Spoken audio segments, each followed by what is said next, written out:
Hey Yahoo on Game Show Network is where Yahoo searches come to life. Host Tom Cavanagh here to chat all about it. Thank you so much for your time today. Thanks for joining. Two teams of three players. Tell me a little bit about the show.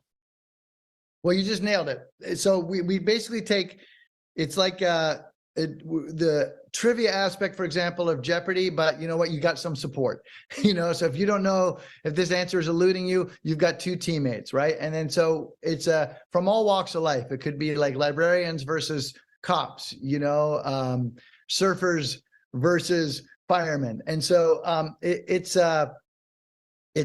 would say one of the best words that describes this game in general is inclusive, because everybody searches for stuff all the time, and our partnership with Yahoo allows us like this plethora, an untold amount of searches that we can come up with and change into basically a trivia game, because everybody's searching already. So everyone understands already what basically the idea behind it is. Oh, I search for, hey, why does my dog blank? And next thing you know, we give you like 5 choices: bark, bite, chew, and we assign a dollar amount to each of those choices. And then the more you get right, the more money you make. There's so many times where you play along with game shows and you think you know a category and you're like, oh, of course I'm going to know all the answers. And then you get one and then you're stumped throughout the rest.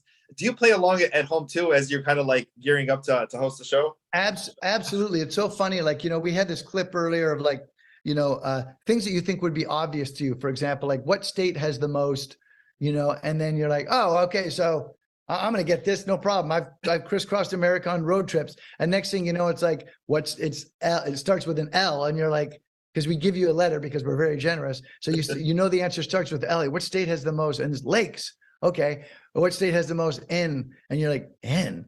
Uh-oh.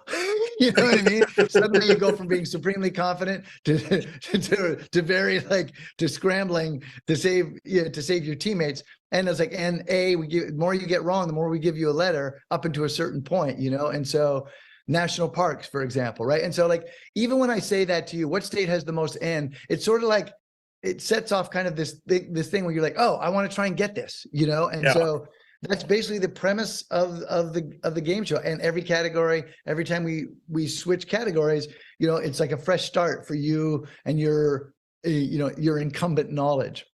Because you find that like sometimes you'll remember random trivia at the most like craziest times, but sometimes if it's under pressure, you have a time clock. It's like, I should know this. I think I know this. And it, like, your mind just goes blank. No, you nailed it. You're exactly right. I think that's part of there's 4, I think you may have mentioned this, but there's 4 rounds. There's like sort of like the opening round. Then we sort of double down like they do in Jeopardy. The second round is a little more difficult. Then the third round is timed. And so is the fourth round. We have like 60 seconds to get 7 right. Now, you might know these things completely cold. It might be easy for you, but when there's 60 seconds and you've got 5 right and you've got 2 more to get right to win $10,000, it suddenly gets a lot more challenging. Oh, exactly. Your mind just goes blank at you. That pressure is really on right there. Exactly right. The lovely thing about it is when you say that, the lovely thing, I think it's a stroke of genius on the part of the Game Show Network, is the fact that maybe you and I are teammates and you might go blank, but while you're trying to get it, I'm also trying to get it. And if you don't have it, I might have it. You know what I mean? And so like the lovely thing about this is you're not out there on an island all by yourself. You've got help. Yeah, amazing. You're also going to be in the Chicagoland area August 12th and 13th with Fan Expo Chicago. So fans get to come and meet you here in Rosemont. Oh, is that right? I didn't know it was in Rosemont. That's great. Yeah. Yeah. So it's going to be fun. What do you love about coming to these the fan conventions and seeing everybody with their costumes? I think the people that sometimes like a perfect example is with the Game Show Network. I think we've done a solid job putting together a product that people will find exciting and funny, and not game shows aren't always really funny. This one I think is like, there's a lot of laughter and a lot of joy. The deciding factor will not be how well we put it together, but rather the audience reaction. And so what's interesting about like when you go to any of these like conventions and give these talks on directing and acting and all that kind of stuff that we do at these conventions, it's the people that have decided that you're your show was worthy to last long enough, to get popular long enough, to have people want to line up to say hello, right? And so you always, sometimes I think people forget, like the actors and the writers and everybody gets a lot of credit. But ultimately, the public is the decider. And when I go to these places, it's a reminder that we, as the people who do these shows, should be really, really grateful, because it's the public that allows your show to stay on the air. And it's the public that lets you do what you love with people that you love by virtue of their support. Well, obviously, the fans in Chicago or Chicagoland, or people come visit here, can come see you at Fan Expo. But this has also become the summer of Tom Cavanagh, because you got to return to the Flash.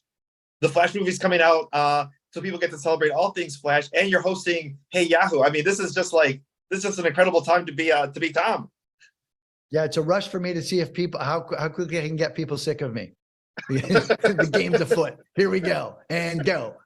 Starting today with Game Show Network. It's great. The answer is never. The answer is going to be never.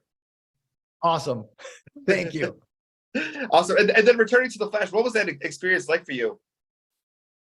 It was enjoyable. I mean, Greg Berlanti, who ran all these superhero shows, and I had done a number of shows together before. None of them as successful on paper as The Flash, that ran a near decade.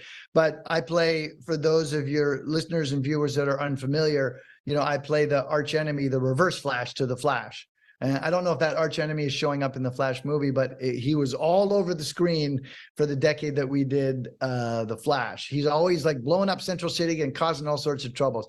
And I always put it this way: you can't have a light without a dark to put it in. So Batman's got the Joker, Superman's got Lex, Zod, and Flash has Reverse Flash. And so we always knew, because we started the show doing Flash versus Reverse Flash, that even though I decided to leave the show after like a number of years to do other things, I knew that Greg and I always knew that I would come back, because you can't have Flash without Reverse Flash to kind of end it. You know what I mean? And so it's always enjoyable to see, see people that you have worked with for so long and like so much. And I'm not just talking the cast, but it's the crew. It's in my case, playing the main villain, the stunt people, because we're always, a superhero show is always like jumping off a building, and you and I are fighting on top of a bridge, and then you fall, and then I have to save you because I love humanity, that kind of thing. And so you're always doing these crazy stunts week after week after week. And the unsung heroes are the stunt women and the stunt men that work to make these things not only look spectacular, but keep you alive, And so it's like athletics, it's like a sports team. And I've bonded with these people over the years. And so to come back and like do more stunts with them was just it was joyful. Awesome. Well, Tom, thank you so much for your time today. Hey Yahoo on Game Show Network, and we'll see you in Chicago in a couple of weeks. See you in Chicago. Thank you.